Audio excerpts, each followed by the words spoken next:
जय श्री कृष्ण। राधे राधे। मित्रों, 19मा श्लोक में 5मा अध्याय 19मा श्लोक में भगवान कृष्ण ये बात करी कि इह एव ते ही जीतः सर्ग,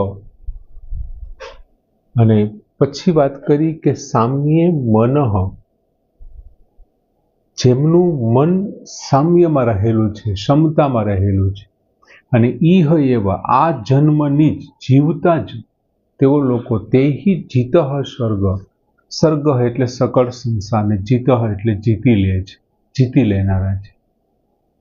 અને ભગવાન બ્રહ્મ વિશેની વાત કરી કે નિર્દોષ હિ સમમ બ્રહ્મ, બ્રહ્મ છે નિર્દોષ છે, એનામાં કોઈ પણ પ્રકારના દોષ નથી, નિર્વિકાર છે, दोष रहित है, અને बीजू समम એટલે સમાન છે, સંભાવ રાખનારો છે, સમાનતા વાળો છે, અને જે આ પ્રમાણે વર્તન કરે છે તે બ્રહ્મણી સ્થિત, તે બ્રહ્મમાં સ્થિત છે।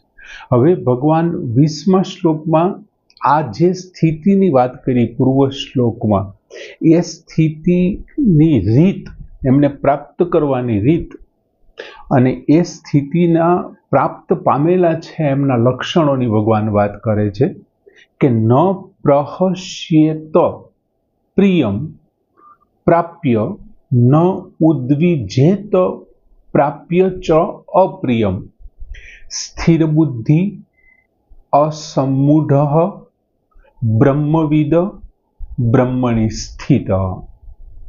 हवे न प्रहस्येत प्रियम प्राप्य, प्रियम यह એટલે જે પ્રિયમ પ્રાપ્ય, પ્રિય પ્રાપ્ત કરીને, પામીને, પ્રિય વસ્તુ, વ્યક્તિ, પદાર્થ કોઈ પણ જે પ્રિયને પામીને ન પ્રહસ્યત, પ્રહસ્યત એટલે પ્રસન્ન થાય છે, પણ ન પ્રહસ્યત પ્રસન્ન થતો નથી। यह प्रियम प्राप्य न प्रहस्यत, जे प्रिय प्राप्त करीने प्रसन्न थतो अथवा प्रिय पामीने प्रसन्न थतो नथी, नह उद्विजेत प्राप्य च अप्रियम, च एटले अने अप्रियम एटले अप्रियने प्राप्य एटले प्राप्त करीने, अने जे अप्रियने प्राप्त करीने न उद्विजेत, उद्विग्न थतो नथी, दुखी थतो नथी, उद्वेग पामतो नथी। पछी हवे एमना लक्षणों आप्या के स्थिर बुद्धि ही, ते स्थिर बुद्धि वाळो, असम्मूढ़ मूढ़ता रहित, ब्रह्मविद ब्रह्मवेता मनुष्य, ब्रह्मणि स्थित ब्रह्ममां स्थित थयेलो छे अथवा स्थित थाय छे। आ त्रण एमना लक्षण आप्या, स्थिर बुद्धि, असम्मूढ़ अने ब्रह्मविद, ब्रह्मनी स्थित, ब्रह्ममां स्थित थाय छे। पण पहेला एमनी रीत बतावी कि केवी रीतथी त्यां सुधी पहोंची शके। एमां भगवाने पहेला बात करी के न प्रहस्येत प्रियम प्राप्यम, प्रियम एटले प्रिय, मनगमती वस्तु जे छे ते, ए पछी व्यक्ति होई शके, स्थळ होई शके, कोई पदार्थ होई शके, कोई विचार होई शके, कोई पण होई शके प्रिय वस्तु। एवुं जरूरी अमुक विचार आपने गमी जाए, खूब गमी जाए, खूब गमता होय, एज प्रमाणे कोई व्यक्ति छे, स्थळ छे, वस्तु छे, गमे ते होई शके।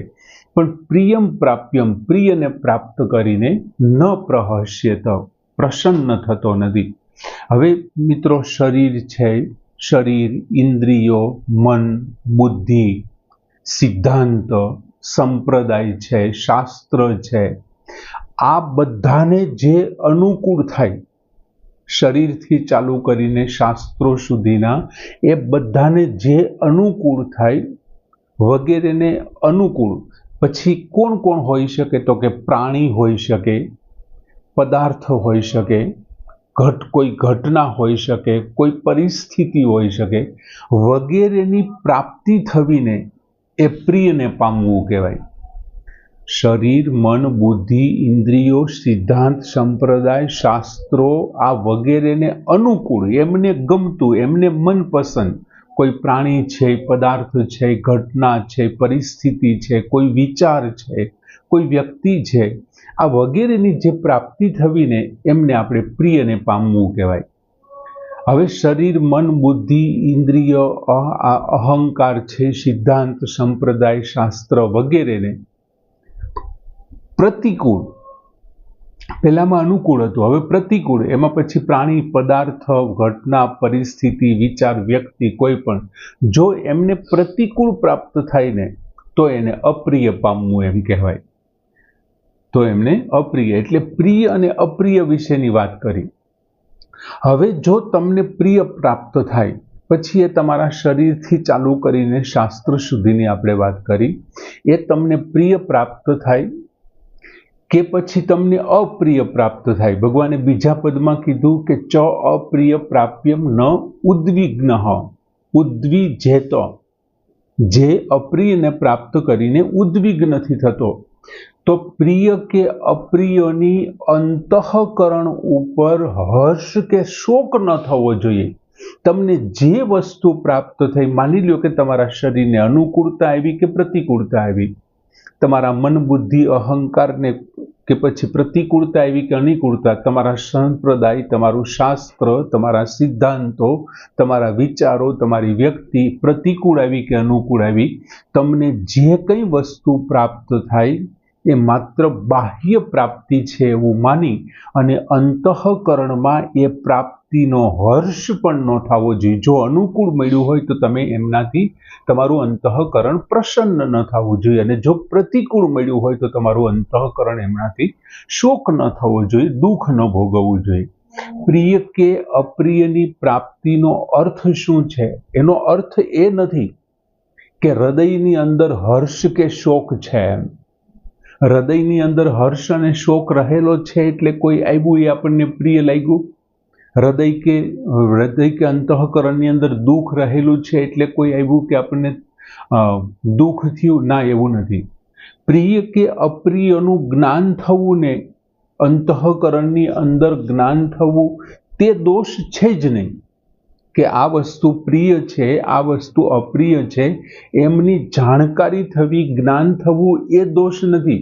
પણ એમને કારણે તમારી જેમની સાથે પ્રીતિ કે અપ્રીતિનું જ્ઞાન છે એ અંતઃકરણમાં જ્ઞાન થાય છે, બરોબર છે, પણ જ્ઞાનને આધારે જો તમારા અંતઃકરણમાં આનંદ અને શોક થાય ને તો એ ખોટું છે. તમને ખબર પડવી જોઈએ કે મારા માટે આ પ્રિય છે અને આ અપ્રિય છે. ઇટ્સ ઓકે, બરોબર છે ત્યાં સુધીનું. પણ એ પ્રિય છે એમ માની અને પછી જો તમે આનંદ અનુભવશો, અપ્રિય છે એવું સ્વીકારીને પછી તમે દુઃખ અનુભવશો, તો તમે એમના બંધનમાં પડશો, તો તમે એમની સાથે બંધાશો. એટલે આનંદ કે શોક છે ને એક ખરેખર કોણ કરે છે? બીજું જ્ઞાન છે એ અંતઃકરણમાં થાય. ઇન્દ્રિયો છે, કોઈ વસ્તુ તમારી અંતઃકરણ સુધી પહોંચાડે છે, પછી અંતઃકરણની અંદર મન, બુદ્ધિ, અહંકાર અને ચિત્તમાં એમનું જ્ઞાન છે એ પેદા થાય છે. પણ જ્ઞાન પેદા થયા પછી જે આનંદ અને દુઃખ થાય છે એ કોને થાય છે? તો કે એ તો કર્તાને થાય છે. હર્ષ અને શોક કોણ કરે છે? કર્તા કરે છે. પરંતુ તત્વવેતા છે ને એ ધ્યાનમાં રાખે છે કે આ હર્ષ અને શોક, આ જે કાંઈ થઈ રહ્યું છે ને એ હું નથી કરવા વાળો. એને તો ખબર જ છે કે ગુણાહ ગુણેષુ વર્તન્ત, ગુણો જ ગુણોની અંદર વર્તી રહ્યા છે. પણ એમ છતાં બીજું જે તત્વવેતા છે એ કદાચ ગમે તેવો થાય, ગમે તે પરિસ્થિતિ આવે, એમને એનાથી કોઈ ફેર નથી પડતો, કેમ કે જાણે છે હું કોણ છું અને આ બધું કોણ કરાવી રહ્યું છે. પણ પ્રશ્ન શું થાય છે કે અંદર બેઠેલો પુરુષ, શરીર છે, મન છે, બુદ્ધિ છે, ઇન્દ્રિયો છે, એ બધાની સાથે તાદાત્મ્યતાને કારણે, પોતાના માની લેવાને કારણે એ પોતાને આ કર્તાનો આ જે કંઈ ક્રિયા થઈ છે એમનો કર્તા માની લે છે, અને કર્તા માની લેવાને કારણે ફળ પણ પોતે માને છે, પોતાનું છે, અને ફળને કારણે હર્ષ અને શોકનો અનુભવ કરે છે. બાકી અંતઃકરણની અંદર પ્રીતિ અને અપ્રીતિનું જ્ઞાન અને અજ્ઞાન થવું એ દોષ નથી. પણ જો કર્તા તરીકે એ પોતે માની અને દુઃખી અથવા તો રાજી થાય તો એ દોષ છે. એવું ભગવાન કહે છે કે ન પ્રહસ્યેત પ્રિયમ પ્રાપ્ય, જે પ્રિય પ્રાપ્ત કરીને હર્ષ પામતો નથી, ન ઉદ્વિજેત પ્રાપ્ય ચ અપ્રિયમ, અને જે અપ્રિયને પ્રાપ્ત કરીને ઉદ્વિગ્ન થતો નથી, દુઃખી થતો નથી. પછી ભગવાને બીજી લીટીમાં શબ્દ વાપર્યો સ્થિર બુદ્ધિ. સ્થિર બુદ્ધિ. હવે સ્થિર બુદ્ધિ ક્યારે થાય? આ વસ્તુ આપણે સ્થિત પ્રજ્ઞના લક્ષણ વખતે વિસ્તારથી જોયું હતું, એટલે બહુ એમની અંદર આગળ નહીં જઈએ. સ્થિર બુદ્ધિ એટલે સ્વરૂપનું જ્ઞાન પોતાના દ્વારા પોતાને થાય છે. સ્વરૂપનું જ્ઞાન જ્યારે પોતાના દ્વારા પોતાને થાય છે. બીજું, આ જ્યારે પોતાના દ્વારા સ્વરૂપનું જ્ઞાન થવામાં છે ને, એ સ્વરૂપનું જ્ઞાન છે કરણ નિરપેક્ષ છે. કોઈ પણ બાહ્ય કરણની એમને જરૂર રહેતી નથી. શરીર, મન, ઇન્દ્રિય, બુદ્ધિ, અહંકાર એ કોઈ પણ કરણની, કોઈ પણ સાધનની અપેક્ષા નથી. કેમ કે સ્વરૂપનું જ્ઞાન છે એ સ્વતઃ સિદ્ધ છે અને પોતાનાથી પોતાની રીતે થાય છે. અને એટલા માટે થઈને જો એ શરીર, મન, બુદ્ધિ, ઇન્દ્રિયથી થતું હોત ને તો એમાં સંદેહ રહી જાત, એમાં વિપરીત ભાવનાઓ વગેરે ભળી જાત. અને અહીંયા તો પોતાનાથી જ પોતાનું જ્ઞાન થાય છે, એટલે એમાં સેજ માત્ર પણ સંદેહ નથી રહેતો, વિપરીત ભાવના નથી તો વિષમતા કે નથી કોઈ બીજો વિકલ્પ રહેતો. આમ જ્યારે કોઈ વિકલ્પ ન રહે, તમારી પાસે પસંદગીનો કોઈ વિકલ્પ જ નથી. હું એમ કહું કે તમે આ આંગળીને પકડો, હવે બે આંગળી કરું તો તમે પેલી કે બીજી આંગળીને તમે પકડવા માટે વિકલ્પ રાખશો, પણ એક જ આંગળી છે તો પછી તમારી પાસે વિકલ્પ નથી, આ પકડી લેવાની છે.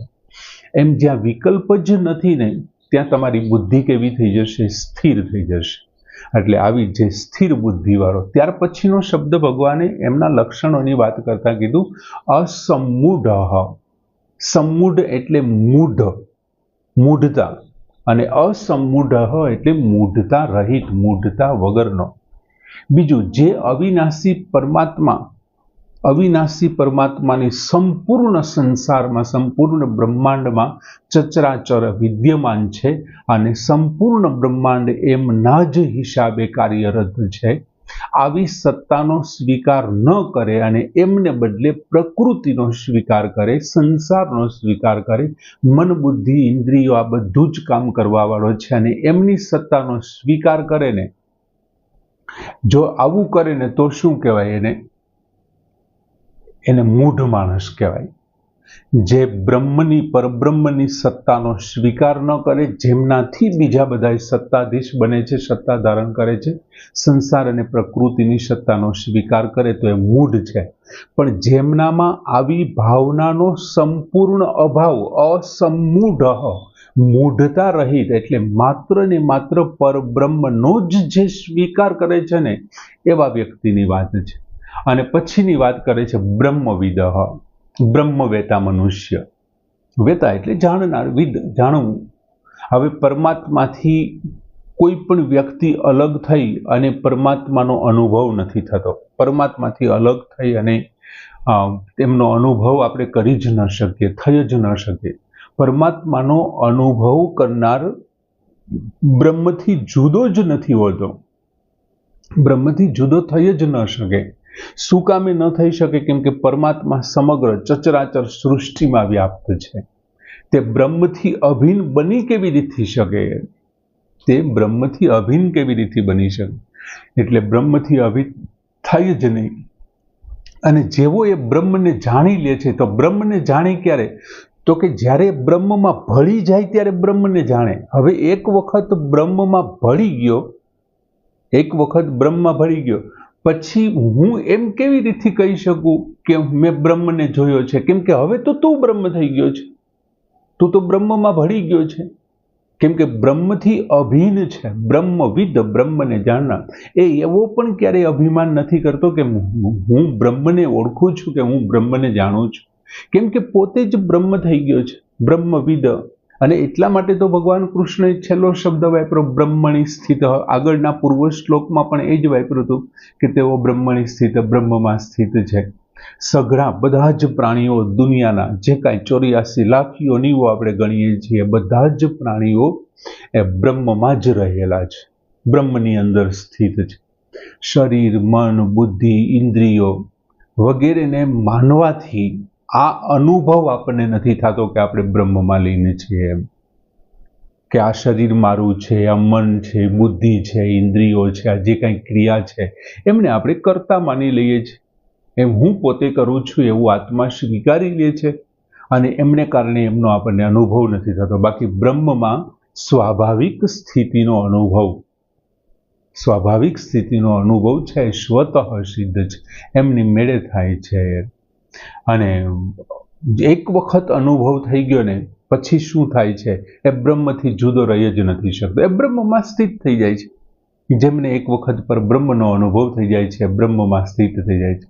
એટલે બ્રહ્મમાં સંપૂર્ણ લીન થઈ જવું, બાહ્ય સ્વરૂપની દ્રષ્ટિએ નહીં, એક વસ્તુ બીજી વસ્તુમાં લીન થઈ જશે એમ નહીં, પણ પોતે પોતાનામાં લીન થઈ જશે. આની પહેલા પણ આપણે જોયું હતું, સમુદ્રમાંથી એક પાણીનો લોટો ભરું અને એ લોટાની અંદરનું પાણી ને સમુદ્રનું અલગ છે, પણ જેવો હું પાછો સમુદ્રની અંદર એને ઢોળી નાખું તો એ સમુદ્રનું પાણી બની જશે. એમ આત્માને આપણે પરમાત્મામાંથી એક લોટામાં, એક આ પંચમહાભૂત રૂપી લોટાની અંદર લીધો અને પંચમહાભૂત રૂપી લોટાને પાછો પરમાત્માની અંદર ઢોળી નાખ્યો. આત્મા એની અંદર જતો રહ્યો, એ પાછો હતો એટલે બ્રહ્મમાં સ્થિત થઈ ગયો. પછી એમની અલગ અસ્તિત્વ રહે જ નહીં. આ એમની સ્થિતિ છે જે પૂર્વ શ્લોકમાં ભગવાને વાત કરી. એમની રીત બતાવી, ત્યાં સુધી પહોંચવા માટેની શું રીત બતાવી કે ગમે તે પ્રાપ્ત થાય, હર્ષ શોક કરવાનો નથી અને સ્થિર બુદ્ધિ રહેવાનું. અસમ્મૂઢ બ્રહ્મવિદ તો બ્રહ્મણી સ્થિત. સરસ મજાનો શ્લોક કે ન પ્રહસ્યેત પ્રિયમ પ્રાપ્યમ ન ઉદ્વિજેત પ્રાપ્ય ચ અપ્રિયમ સ્થિર બુદ્ધિ અસમ્મૂઢ બ્રહ્મવિદ બ્રહ્મણી સ્થિત. પૂર્ણ કરી. જય શ્રી કૃષ્ણ.